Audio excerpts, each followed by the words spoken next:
ನಮಸ್ಕಾರ ಸ್ನೇಹಿತರೆ, ಗಾಯತ್ರಿ ಹಾಬೀಸ್ ಚಾನೆಲ್ಗೆ ನಿಮ್ಗೆಲ್ಲ ಸ್ವಾಗತ.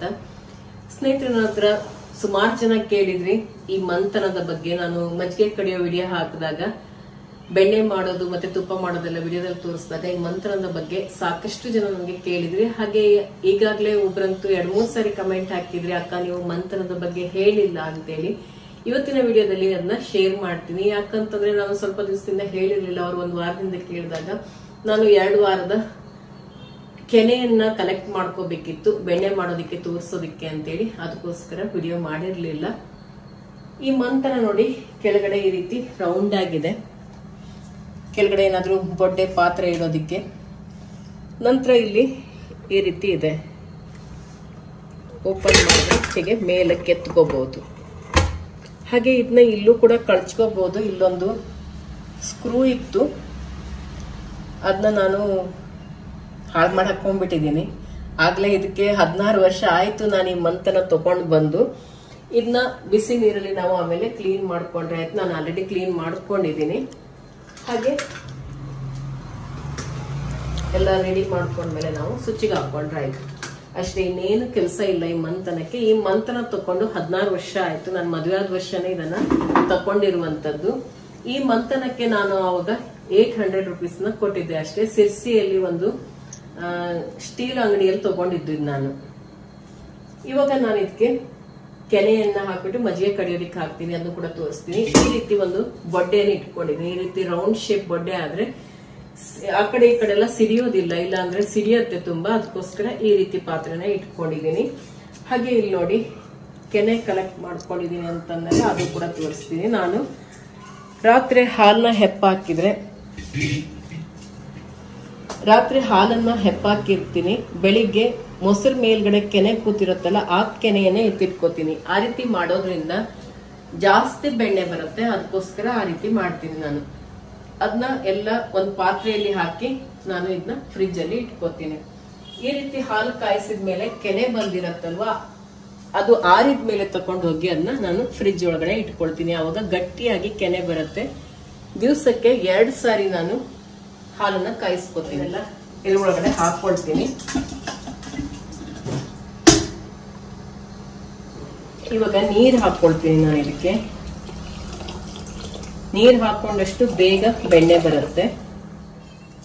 ಇವಾಗ ಈ ರೀತಿ ಮಾಡ್ಕೊಂಡು ಎಷ್ಟು ಬೇಕೋ ನಾವು ಅಷ್ಟು ಅಡ್ಜಸ್ಟ್ಮೆಂಟ್ ಮಾಡ್ಕೋಬಹುದು. ಯಾವ ಸೈಜ್ ಅನ್ನ ಪಾತ್ರೆ ಇಟ್ಕೊಡ್ತೀವಿ ನೋಡಿ, ಅಷ್ಟು ಕರೆಕ್ಟ್ ಆಗಿ ನಾವು ಅಡ್ಜಸ್ಟ್ಮೆಂಟ್ ಮಾಡ್ಕೋಬಹುದು.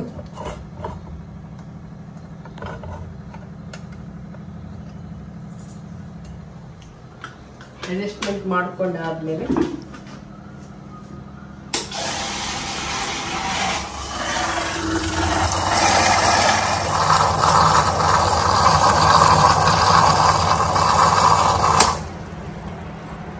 ನೋಡಿ, ಇವಾಗ ಬೆಣ್ಣೆ ರೆಡಿ ಆಗಿದೆ. ನಾವು ಇಲ್ಲಿ ಅಡ್ಜಸ್ಟ್ಮೆಂಟ್ ಮಾಡ್ಕೋತೀವಲ್ಲ, ಅವಾಗ ನಾವು ಕರೆಕ್ಟ್ ಆಗಿ ಮಾಡ್ಕೊಂಡಿಲ್ಲ ಅಂತಂದ್ರೆ ಮಜ್ಜಿಗೆ ಎಲ್ಲ ಕಡೆ ಸಿಡಿಯುತ್ತೆ. ಮಜ್ಜಿಗೆ ಎಲ್ಲ ಕಡೆ ಸಿಡಿಬಾರ್ದು ಅಂತಂದ್ರೆ ಈ ರೀತಿ ನಾವು ಕರೆಕ್ಟ್ ಆಗಿ ಅದನ್ನ ನೋಡಿ ಅಡ್ಜಸ್ಟ್ಮೆಂಟ್ ಮಾಡ್ಕೋಬೇಕು. ಆದ್ರೂ ಕೆಲವೊಮ್ಮೆ ಗೊತ್ತಾಗಿಲ್ಲ ಸ್ಟಾರ್ಟಿಂಗ್ ಅಲ್ಲ ಅಂತಂದ್ರೆ ಸಿಡಿಯುತ್ತೆ ಅಂದ್ರೆ ಮೇಲಿಂದ ಒಂದು ಊರ್ ಕಡೆ ಆದ್ರೆ ಬಾಳೆ ಎಲೆ ಹಾಕಿರ್ತಾರೆ, ಇಲ್ಲ ಯಾವ್ದಾದ್ರು ಒಂದು ಕವರ್ ಅಥವಾ ಪೇಪರ್ನ ಮೇಲಿಂದ ಬಟ್ಟೆ ಆದ್ರೂ ಆಗತ್ತೆ. ಇದಕ್ಕೆ ಕರೆಕ್ಟ್ ಆಗಿ ಹೋಲ್ ಮಾಡ್ಬಿಟ್ಟು ಸ್ವಲ್ಪ ಸಿಡಿದಿರೋ ತರ ಮುಚ್ಚಿ ಕೂಡ ಮಾಡ್ತಾರೆ. ನಾನು ನೀರು ಎಷ್ಟು ಬೇಕೋ ಅಷ್ಟು ನೋಡಿನೇ ಹೆಚ್ಚಾಗಿ ಹಾಕೋದ್ರಿಂದ ಆ ಪ್ರಾಬ್ಲಮ್ ಆಗಲ್ಲ. ಇದು ನಿಮ್ಗೆ ಆನ್ಲೈನ್ ಅಲ್ಲೂ ಕೂಡ ಸಿಗತ್ತೆ. ಮಜ್ಜಿಗೆ ಮಂಥನ ಅಂತ ಹೇಳ್ತಾರೆ. ಇವಾಗೆಲ್ಲ ಇದಕ್ಕೆ 2000 ಇದೆ. ನಿಮ್ಗೆ ಶಾಪಲ್ಲೆಲ್ಲ ಆದ್ರೆ ಕಡಿಮೆ ಸಿಗತ್ತೆ. ಸಿರ್ಸಿ, ಶಿವಮೊಗ್ಗ, ಸಾಗರ, ಹೊನ್ನಾವರ ಆ ಕಡೆ ಎಲ್ಲ ಸಿಗತ್ತೆ. ಆಲ್ಮೋಸ್ಟ್ ಹುಬ್ಬಳ್ಳಿ, ಧಾರವಾಡ ಕಡೆ ಕೂಡ ಸಿಗತ್ತೆ. ಆನ್ಲೈನ್ ಅಲ್ಲೂ ಕೂಡ ನಿಮ್ಗೆ ಸಿಗತ್ತೆ. ಬೇಕಂದ್ರೆ ಹೇಳಿ, ಅದರ ಲಿಂಕ್ ಅನ್ನ ನಾನು ನಿಮ್ಗೆ ಕೊಡ್ತೀನಿ. ಇವಾಗ ಬೆಣ್ಣೆ ಆಗಿದೆ. ನೀರನ್ನ ಕಾಯಿಸಿಟ್ಕೊಂಡಿದೀನಿ ಬೆಣ್ಣೆ ತೆಗೆಯೋದಿಕ್ಕೆ. ಮತ್ತೆ ಇಲ್ಲಿ ಸ್ಕ್ರೂ ಹೋಗಿಲ್ಲ ಅಂತಾದ್ರೆ ನಾವು ಇಲ್ಲಿಂದಾನೆ ತೆಕ್ಕೋಬಹುದು. ಇದನ್ನಷ್ಟೇ ತೆಗೆದು ಕ್ಲೀನ್ ಮಾಡಬಹುದು. ಅದು ಹಾಳಾಗೋಗಿರೋದ್ರಿಂದ ನಾನು ಇವಾಗ ಇಲ್ಲಿನೇ ತೆಕ್ಕೊಳ್ತೀನಿ.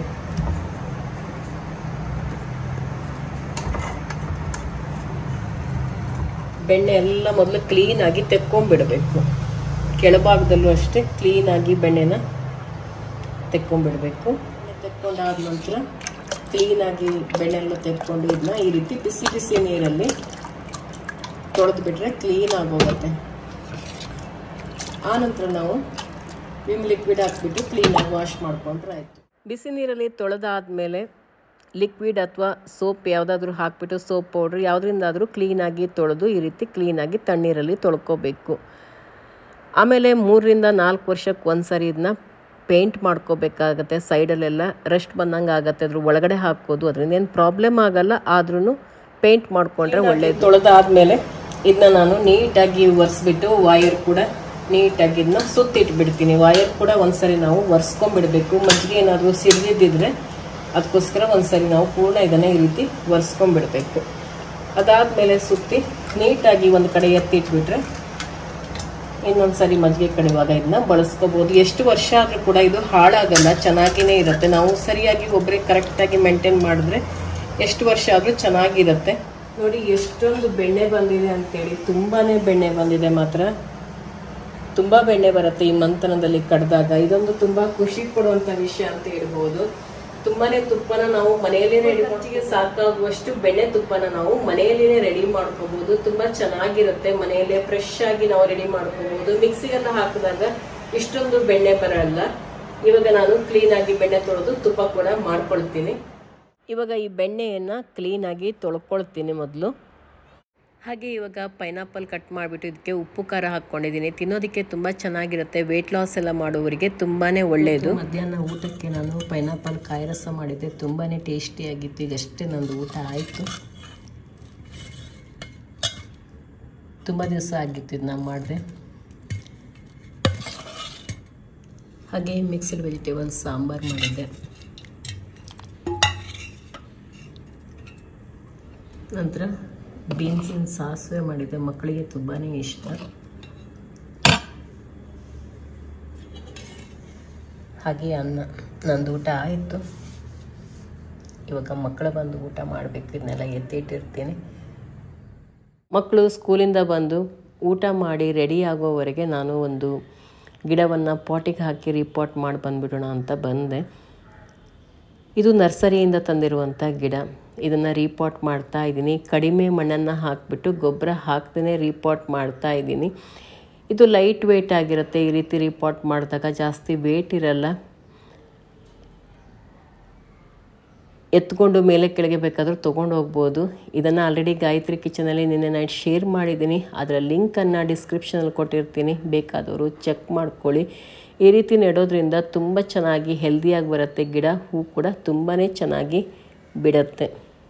ಮಕ್ಕಳು ಸ್ಕೂಲಿಂದ ಬಂದು ಅವ್ರದ್ದು ಊಟ ಆಯಿತು. ಇವಾಗ ಶಾಪಿಂಗಿಗೆ ಅಂತ ಹೊರಟಿದ್ದೀವಿ. ಹಸ್ಬೆಂಡ್ ಬರ್ಡೇ ಇದೆ, ಅವರಿಗೆ ಗಿಫ್ಟ್ ಕೊಡಿಸೋಣ ಅಂತ ಹೇಳ್ಬಿಟ್ಟು ಅವ್ರ ಆಫೀಸ್ ಕಡೆಗೆ ಹೊರಟಿದ್ದೀವಿ, ಓರಿಯನ್ ಮಾಲಿಗೆ. ನಾವು ಮನೆಯಿಂದ ಹೊರಡುವಾಗಲೇ 6 ಗಂಟೆ ಆಗಿಬಿಟ್ಟಿತ್ತು. ಇವಾಗ 6:30 ಆಗೋಯಿತು. ಕತ್ಲೆ ಬೇರೆ ಆಯಿತು. ನಾವು ಹಸ್ಬೆಂಡ್ ಆಫೀಸ್ ಹತ್ರ ಹೋದ್ವಿ. ಅಲ್ಲಿಂದ ಅವ್ರ ಜೊತೆಗೆ ಬಂದ್ವಿ. ಇಲ್ಲಿ ಅವರಿಗೆ ಹೇಳ್ದೇ ಗಿಫ್ಟ್ ತೊಗೊಂಡು ಬಂದು ಕೊಟ್ಬಿಡೋಣ ಅಂತ ಅಂದ್ಕೊಂಡಿದ್ದೆ. ಆದರೆ ಹೇಳ್ದೆ ತೊಗೊಂಡು ಬಂದರೆ ಕೆಲವೊಮ್ಮೆ ಅವ್ರಿಗೆ ಇಷ್ಟ ಆಗದೆ ಇದ್ದರೆ ಅದು ಸುಮ್ಮನೆ ಆಗುತ್ತೆ. ಮತ್ತು ಸೈಜೆಲ್ಲ ಹೆಚ್ಚು ಕಡಿಮೆ ಆದರೆ ಕಷ್ಟ ಆಗುತ್ತೆ. ಪ್ಯಾಂಟೆಲ್ಲ ಲೆಂತೆಲ್ಲ ಉದ್ದ ಆದರೆ ಅದನ್ನೆಲ್ಲ ಸರಿ ಮಾಡಿಸ್ಬೇಕು. ಇದೆಲ್ಲ ಕಾರಣದಿಂದ ಅವ್ರನ್ನೇ ಜೊತೆ ಕರ್ಕೊಂಡು ಬಂದರೆ ಚೆನ್ನಾಗಿರುತ್ತೆ ಅಂತ ಹೇಳ್ಬಿಟ್ಟು ಅವ್ರ ಜೊತೆಗೆ ಬಂದ್ವಿ. ಇಲ್ಲ ಅಂತಂದರೆ ಸರ್ಪ್ರೈಸ್ ಗಿಫ್ಟ್ ಮಾಡ್ಬೋದಿತ್ತು. ಸರ್ಪ್ರೈಸ್ ಗಿಫ್ಟ್ ಮಾಡಿದ್ರೆ ಕೆಲವೊಮ್ಮೆ ಇಷ್ಟ ಆಗುತ್ತೆ, ಕೆಲವೊಮ್ಮೆ ಕೆಲವೊಬ್ಬರಿಗೆ ಇಷ್ಟ ಆಗಲ್ಲ ಅಲ್ವಾ. ಅದಕ್ಕೋಸ್ಕರ ಗಿಫ್ಟ್ ಕೊಡುವಾಗ ಜೊತೆ ಕರ್ಕೊಂಡೋಗಿ ಕೊಟ್ರೇ ಚೆನ್ನಾಗಿರುತ್ತೆ ಅನ್ನಿಸ್ತು. ಅದಕ್ಕೋಸ್ಕರ ಕರ್ಕೊಂಡು ಬಂದ್ವಿ. ಮಕ್ಕಳು ಕೂಡ ಅವರ ಪಾಕೆಟ್ ಮನಿಯಲ್ಲಿ ಅಪ್ಪನಿಗೆ ಶರ್ಟ್ ಕೊಡಿಸ್ತೀನಿ ಅಂತ ಹೇಳ್ತಾಯಿದ್ರು. ಅವರು ಕೂಡ ಆರಿಸ್ತಾ ಇದ್ದಾರೆ ಯಾವ ರೀತಿ ಕೊಡಿಸೋದು ಅಂಥೇಳಿ. ನಮಗಿಷ್ಟ ಆಗೋದನ್ನ ನಾವೇ ತೊಗೊಳ್ತೀವಿ. ಆಮೇಲೆ ಹಸ್ಬೆಂಡ್ ಹತ್ರ ಇದು ಇಷ್ಟ ಆಗುತ್ತಾ ಇಲ್ವಾ ಅಂತ ಕೇಳ್ತೀವಿ ಅಷ್ಟೇ. ಇವಾಗ ಸೈಜ್ ಕರೆಕ್ಟಾಗಿದೆಯಾ ಇಲ್ವಾ ಅಂಥೇಳಿ ಟ್ರೈ ಮಾಡೋದಕ್ಕೆ ಅಂತ ಹೋಗ್ತಾ ಇದ್ದಾರೆ. ನಾನು ಕೊಡಿಸುವಂಥ ಗಿಫ್ಟ್ ತೊಗೊಂಡಿದ್ದಾಯಿತು. ಇವಾಗ ಮಕ್ಕಳು ಯಾವ ರೀತಿ ತೊಗೊಳ್ಬೇಕು ಅಂತ ನೋಡ್ತಾ ಇದ್ದಾರೆ. ಅಕ್ಕ ತಂಗಿ ಇಬ್ಬರು ಅವರ ಪಾಕೆಟ್ ಮನಿಯಲ್ಲಿ ಶರ್ಟ್ ಕೊಡಿಸ್ತಾರಂತೆ. ನಾವು ಗಿಫ್ಟ್ ಕೊಡಿಸಿದ್ದಾದಮೇಲೆ ಅವರು ನಮಗೆ ಟ್ರೀಟ್ ಕೊಡಿಸ್ತಾ ಇದ್ದಾರೆ. ಮಕ್ಕಳಲ್ಲಿ ಡೋನಟ್ ಬೇಕಂತ ಕೇಳ್ತಾ ಇದ್ರು. ಅದಕ್ಕೆ ಇಲ್ಲಿಗೆ ಬಂದಿದ್ದೀವಿ ತೊಗೊಳ್ಳೋಣ ಅಂತೇಳಿ. ಇದೆಲ್ಲ ತಿನ್ನೋಕೆ ಬರೋದು ಅಪರೂಪ. ನಾವು ಇವಾಗ ಆರ್ಡ್ರ್ ಮಾಡಿಬಿಟ್ಟು ಬಂದು ಕೂತಿದ್ದೀವಿ, ವೇಟ್ ಮಾಡ್ತಾ ಇದ್ದೀವಿ. ಡೋನಟ್ ಕೂಡ ಬಂದಿದ್ದಾಯಿತು. ಹಾಗೆ ಖುಷಿ ಚಪ್ಪಲಿ ಕೂಡ ಕಟ್ಟಾಗೋಯಿತು. ಹಸ್ಬೆಂಡ್ ಬಾಟಾ ಶೋರೂಮ್ ಹೋಗೋಣ ಅಂತ ಹೇಳ್ತಾ ಇದ್ರು. ಅಲ್ಲಿ ಹತ್ತಿರದಲ್ಲಿ ಒಂದು ಒಳ್ಳೆ ಚಪ್ಪಲಿ ಅಂಗಡಿ ಕಾಣಿಸ್ತು, ಅದಕ್ಕೋಸ್ಕರ ಇವಾಗ ಅಲ್ಲಿಗೆ ಬಂದ್ವಿ. ಸ್ವಲ್ಪ ದೊಡ್ಡ ಆಗತ್ತೆ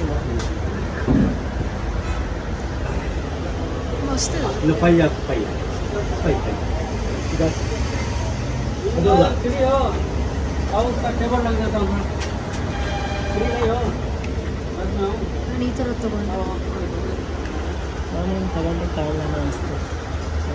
ಚಲೋ ಹೆಣ್ಣು ಚಪ್ಪಲಿ ಹರಿದೋದ್ರಿಗೆ ಎಲ್ಲರಿಗೂ ಅದೇ ನನ್ನ ಚಪ್ಪಲಿ ಹರಿದೋಗ್ತು, ಎಲ್ಲರದ್ದು ಚಪ್ಪಲಿ. ನಾ ಇದು ಹಾಕೊಂಡು ಫುಲ್ ಹೈಟ್ ಕಾಣಿಸ್ತದೆ.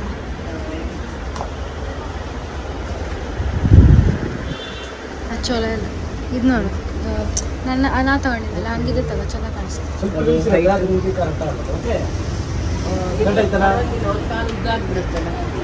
ಚೆನ್ನಾಗಿದೆ.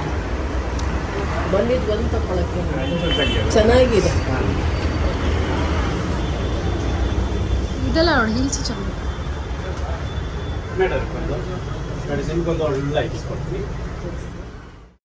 ಖುಷಿ ಚಪ್ಪಲಿ ಕಟ್ಟಾಗೋಯ್ತು ಅಂತ ತಗೊಳಕ್ಕೆ ಅಂತ ಬಂದ್ವಿ. ಮನೆಯಲ್ಲಿ ಅವಳಿಗೆ ಮತ್ತೆ ಚಪ್ಪಲಿಗಳು ಬೇಕಷ್ಟಿತ್ತು, ಆದರೆ ಇವಾಗ ಮತ್ತೆ ಹೊರಗಡೆ ಹೋಗೋದಿದ್ರೆ ಬರೀ ಕಾಲಲ್ಲಿ ಹೋಗ್ಬೇಕಾಗತ್ತೆ ಅಂತ ತಗೋಣ ಅಂತ ಬಂದಿದ್ದು. ಇಲ್ಲಿ ತುಂಬ ಚೆನ್ನಾಗಿತ್ತು ಚಪ್ಪಲಿಗಳಂತ ಬಿಟ್ಟು ನಾನು ಆರುಷಿ ಕೂಡ ತೊಗೊಂಡ್ಬಿಟ್ವಿ. ಅವಳಿಗೆ ಕೊಡಿಸೋಣ ಅಂತ ಕರ್ಕೊಂಡು ಬಂದು ಎಲ್ಲರೂ ತೊಗೊಂಡಿದ್ದಾಯಿತು 3 ಜನರು. ಹಾಗೆ ಅಲ್ಲಿಂದ ಹೋಟೆಲ್ ಕಡೆಗೆ ಬಂದ್ವಿ. ಇವತ್ತು ಅಕ್ಕ ಪ್ರೀ ಬರ್ಡೇ ಪಾರ್ಟಿ ಕೊಡ್ತಿದ್ದಾರೆ. ನಾಳೆ ಬರ್ಡೇ ಸಾಮ್ರಾಟ ಬಂದಿದ್ವಿ. ನಾಳೆ ಹಸ್ಬೆಂಡ್ ಬರ್ಡೇ ಇರೋದ್ರಿಂದ ಇವತ್ತು ಅವರಿಗೆ ಗಿಫ್ಟ್ ಕೊಡಿಸೋಣ ಅಂತ ಬಂದಿದ್ವಿ ನಾವಿಲ್ಲಿ. ಹಾಗೆ ಇವತ್ತೇ ಪಾರ್ಟಿ ಕೂಡ ಅವ್ರಿಗೆ ಕೊಡಿಸ್ತಾ ಇದ್ದಾರೆ. ನಾಳೆ ನಮಗೆ ಮತ್ತೆ ಬರೋದಕ್ಕಾಗಲ್ಲ ಅಂತೇಳ್ಬಿಟ್ಟು ಮನೆಯಲ್ಲಿ ನಾಳೆ ಏನಾದರೂ ಮಾಡೋಣ ಅಂತ ಅಂದ್ಕೊಂಡಿದ್ದೀನಿ. ಅದಕ್ಕೆ ಇವತ್ತೇ ನಾವು ಆಚೆ ಎಲ್ಲ ಓಡಾಡ್ಕೊಂಡು ಹೋಗೋಣ ಅಂತ ಬಂದ್ವಿ. ಈಗ ನಾವು ಹೋಟೆಲ್ ಸಾಮ್ರಾಟ್ಗೆ ಬಂದ್ವಿ. ಚೆನ್ನಾಗಿರುತ್ತೆ ಇಲ್ಲಿ. ಒಂದೆರಡು ಸರಿ ವಿಡಿಯೋ ಕೂಡ ಹಾಕಿದ್ದೆ ಬಂದಾಗ.